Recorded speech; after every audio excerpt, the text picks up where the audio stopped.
আসসালামু আলাইকুম বন্ধুরা, আপনাদের সকলকে স্বাগত জানাচ্ছি আমার রান্নাঘরে। তো আজ আমি রান্না করব চাল কুমড়ো দিয়ে গরুর মাংস। তো প্রথমে চাল কুমড়োটা কেটে নিচ্ছি।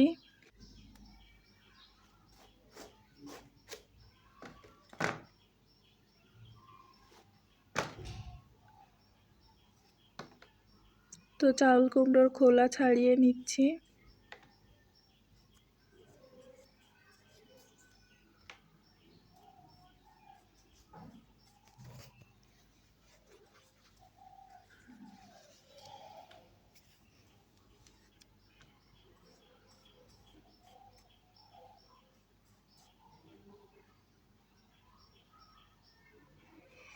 যেহেতু চাল কুমড়োটা গরুর গোশত দিয়ে রান্না হবে, তাই আমি একটু বড় বড় সাইজের করে কেটে নেব। তো কেটে নেওয়ার আগে মাঝখানের অংশটা ফেলে দেব।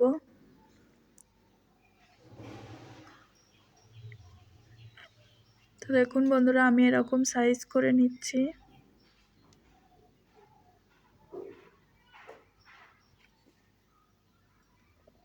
তো চাল কুমড়ো আমার কাটা শেষ। এখন চাল কুমড়ো আর গরুর গোশত ধুয়ে নিয়ে এসেছি। এবার মশলাটা বেটে নেব।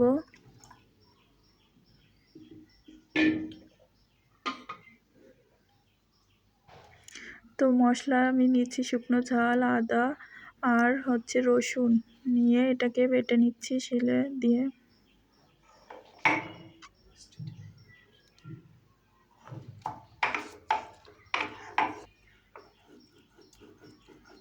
তো আমার মশলা বাটা হয়ে গেছে।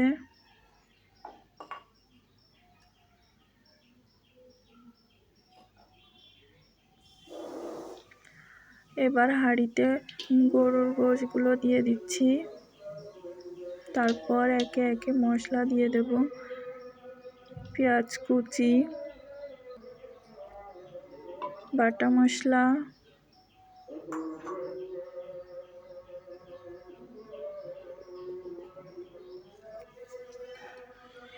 আর দুটো তেজপাতা, গরম মশলা, ধনিয়া গুঁড়া, লবণ, হলুদ আর ঝালের গুঁড়া দিয়ে দিচ্ছি।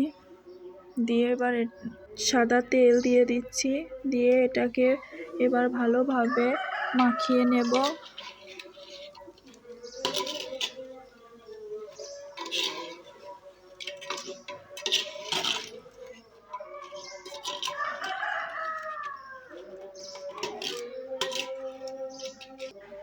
তো মাখিয়ে নিয়ে ঢাকা দিয়ে গ্যাসটা অন করে দেব। তো ঢাকা উঠিয়ে দেখব কেমন হলো। গোশত থেকে পানি বের হয়েছে। এই পানিতে গোশত সিদ্ধ হয়ে যাবে। তো আমি ভালোভাবে একটু নেড়ে চেড়ে নিচ্ছি।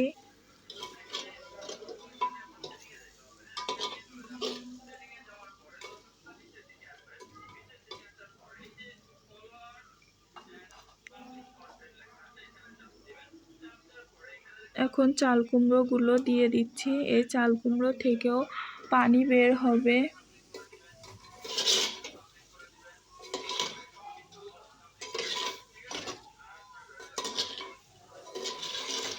তো চাল কুমড়া দিয়ে আবার ভালোভাবে নেড়ে চেড়ে নিচ্ছি। নিয়ে ঢেকে দেব।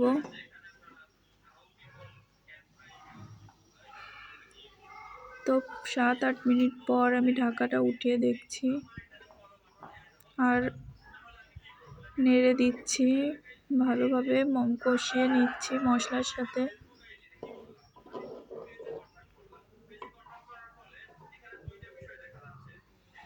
তো ভালোভাবে কষিয়ে নিয়ে এখন ঝোলের পানি দিয়ে দিচ্ছি।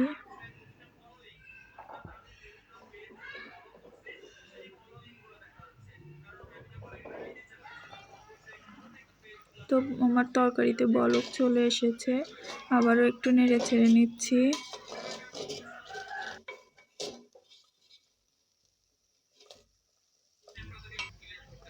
এবার দিয়ে দিচ্ছি জিরে গরম মশলা বাটা আর কিছু কাঁচা ঝাল দিয়ে আবারও একটু নেড়ে চেড়ে ভালোভাবে মিশিয়ে নিচ্ছি।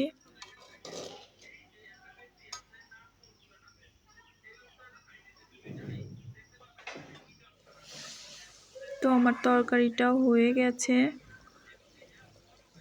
এবার এটাকে নামিয়ে নেব।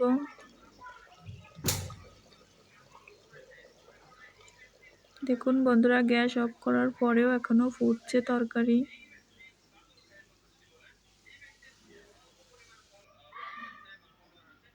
তো আমার রান্না শেষ। বন্ধুরা, আমার চ্যানেলটি ভালো লাগলে আপনারা সাবস্ক্রাইব করবেন, লাইক কমেন্ট শেয়ার করে আমার পাশেই থাকবেন। সবাই ভালো থাকবেন। আল্লাহ হাফেজ।